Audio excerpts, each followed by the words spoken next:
Hello guys, நான் உங்கள் anime man. One piece ஃபேன்ஸ்க்கு ஒரு மோசமான செய்தி. ஓடா சென்சேவோட ஹெல்த் ரொம்ப மோசமாக இருக்குது. இதே நிலைமை தான் கிஷிமோட்டோக்கும் இருந்துச்சு. இவர் எப்போ சரியாவார், ஒன் பீஸ் மாங்கா இதோட எப்போ வரும்னு பார்க்க போகிறோம். இப்படி ஓடா மட்டும் சிக்காகிறது இல்லை, கிஷிமோட்டோ மாதிரியான ஏகப்பட்ட மாங்கா ஆர்டிஸ்ட்டும் சிக்காக தான் செய்கிறாங்க. இதுக்கு என்ன காரணம், ஏன் இப்படி இவங்க சிக்காகிறாங்கங்கிற எல்லா விஷயத்தையும் இந்த வீடியோவில் பார்ப்போம். அதுக்கு முன்னாடி நம்ம சேனலுக்கு சப்ஸ்கிரைப் பண்ணிவிட்டு அப்படியே அந்த லைக் பட்டனை தட்டி விட்டுருங்க. இந்த மாங்கா ஆர்டிஸ்ட் எல்லாருக்குமே இருக்கிற ஒரு பிரச்சனைனா அது இந்த ஹெல்த் இஷ்யூஸ் தான். மேக்ஸிமம் எல்லா ஆத்தர்ஸும் சீக்கிரமாக சிக்காகிடுவாங்க. நிறைய பேர் சீக்கிரமாக இறக்கவும் செய்வாங்க. இப்படி இவங்க இறக்க என்ன காரணம்? முதல் விஷயம், எக்ஸ்ட்ரீம் ஒர்க் ஹார்ஸ். ஒரு மாங்கா ஆர்டிஸ்ட் ஆவரேஜாக ஒரு நாளைக்கு 12லிருந்து 20 மணி நேரம் ஒர்க் பண்ணணுமாம். கிட்டத்தட்ட 15லிருந்து 20 பேஜஸ்க்கு அவங்க ட்ரா பண்ண வேண்டியிருக்கும்னு சொல்கிறாங்க. முக்கியமாக ஃபுட் எடுக்கிறத தவிர்த்து இவங்களுக்கு ரிலாக்ஸேஷன் டைம்னே ஒன்று இருக்காதுன்னு சொல்கிறாங்க. இப்படி இவங்களுக்கு டைட்டாக ஒர்க்கு கொடுக்க என்ன காரணம்? பொதுவாக ஒரு மாங்கா ஆர்டிஸ்ட் அவருக்கு கீழே நிறைய அசிஸ்டண்ட் எல்லாம் வச்சிருக்க மாட்டாராம்.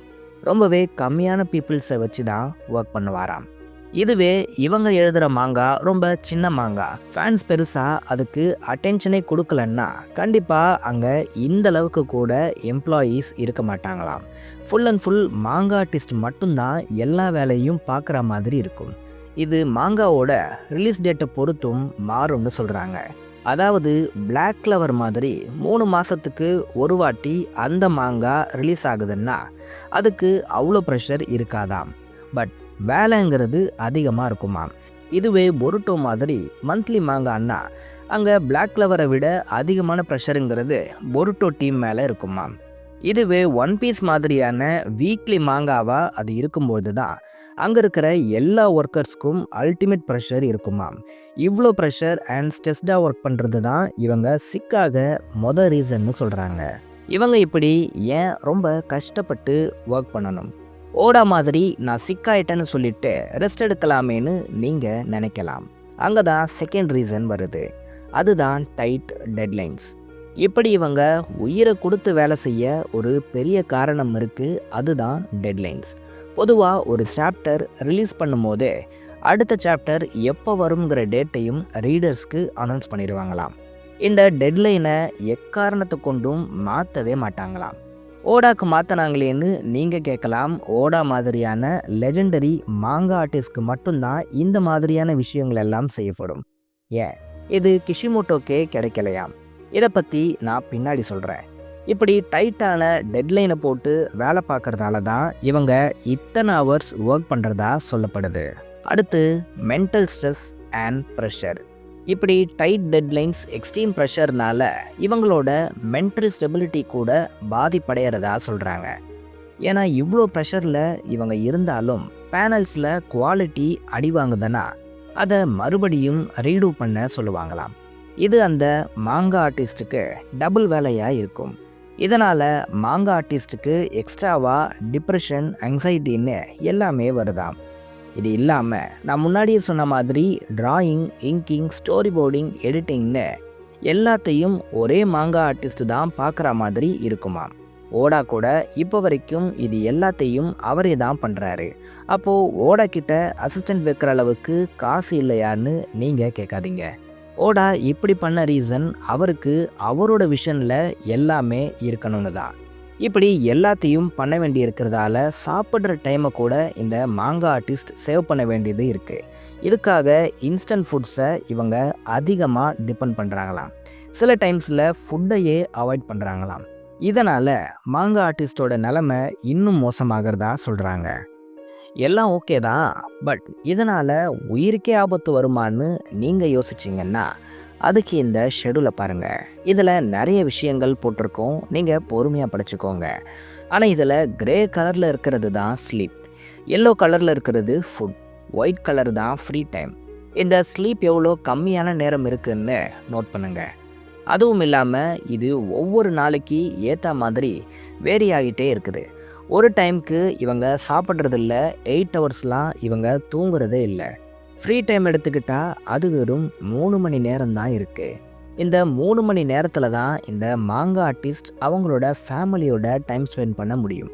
இப்படி தூக்கம் சாப்பாடுன்னு எதுவுமே ஒரே டைம்க்கு இல்லாததாலையும் எல்லா டைமும் ரொம்ப ஃபோக்கஸ் பண்ணி ட்ரா பண்ணுறதாலையும் இவங்களுக்கு கார்பல் டனல் அண்ட் பேக் பெயின்னு ஏகப்பட்ட ஹெல்த் இஷ்யூஸ் வருது. இப்படி வந்து தான் Hunter X Hunter and Yu Yu Hakusho சீரிஸோட ஆத்தரான யோஷிஹிரோ டொகாஷி இப்போது படுத்த படுக்கையாக இருக்கார். இவருக்கு எப்போ வேணால் என்ன வேணால் நடக்கலான்னு தான் ஹண்டர் எக்ஸ் ஹண்டரோட கிளைமேக்ஸை கூட இவர் முன்னாடியே ரிவீல் பண்ணிட்டாரு. இவங்க இவ்வளோ ஹார்ட் ஒர்க் பண்ண என்ன காரணம்னு தானே இப்போ நீங்கள் கேட்குறீங்க. இதுக்கு காரணம் ப்ரொடக்ஷன் கம்பெனி தான். இவங்களோட லாபத்துக்காக மாங்கா ஆத்தர்ஸ் உட்பட எல்லாருக்குமே ரொம்ப அதிகமான ஒர்க்ஸை கொடுத்து இப்படி தான் இவங்க காலம் காலமாக ஏகப்பட்ட மாங்கா ஆர்டிஸ்ட்டை சாகடிச்சுக்கிட்டு இருக்காங்க. சரி, இப்போது ஓடா சென்சேக்கு என்ன ஆச்சுன்னு பார்ப்போம். இவருக்கு already diabetes and high blood pressure இருக்குன்னு எல்லாருக்குமே தெரியும். இதை தாண்டி இவருக்கும் சிவியரான பேக் பெயின் இருக்குன்னு இப்போது சொல்லியிருக்காங்க. ஆல்ரெடி இவர் 16 ஹவர்ஸ்க்கு நான் ஸ்டாப்பாக ஒர்க் பண்ணியிருப்பார். அதோட சைடு எஃபெக்டாக தான் இது இருக்கும்னு நான் நினைக்கிறேன்.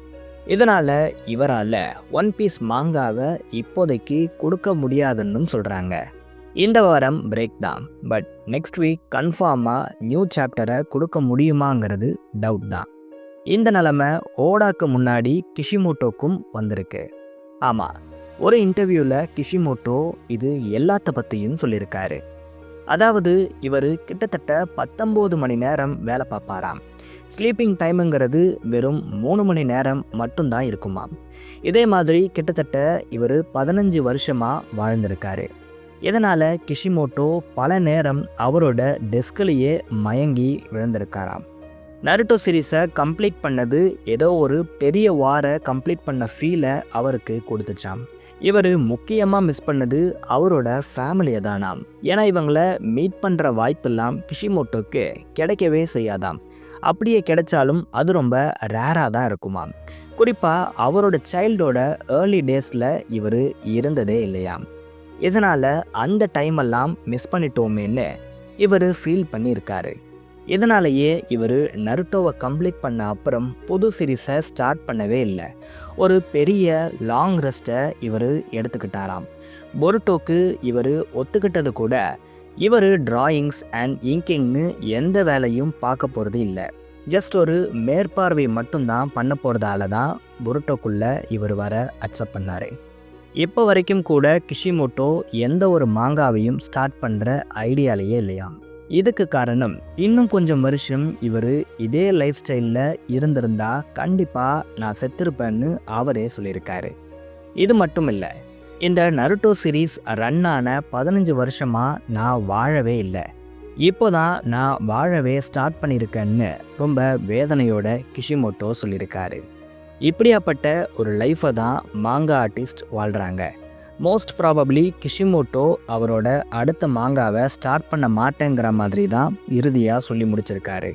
கண்டிப்பாக நருட்டோ மாதிரியான ஒரு பெரிய மாங்காவை எழுதாமல் ஒரு சின்ன மாங்காவாக எழுதணும். அதுதான் அவரோட ஹெல்த்துக்கு நல்லது. நீங்கள் என்ன நினைக்கிறீங்க? நம்ம சேனலில் ஒன் பீஸ்க்கு எவ்வளோ ஃபேன்ஸ் இருக்கீங்கன்னு கமெண்ட்ஸில் சொல்லுங்கள். அப்போ தான் நான் தொடர்ந்து ஒன் பீஸ் வீடியோஸையும் நம்ம சேனலில் போட முடியும். நான் உங்களை வேறு வீடியோவில் சந்திக்கிறேன்.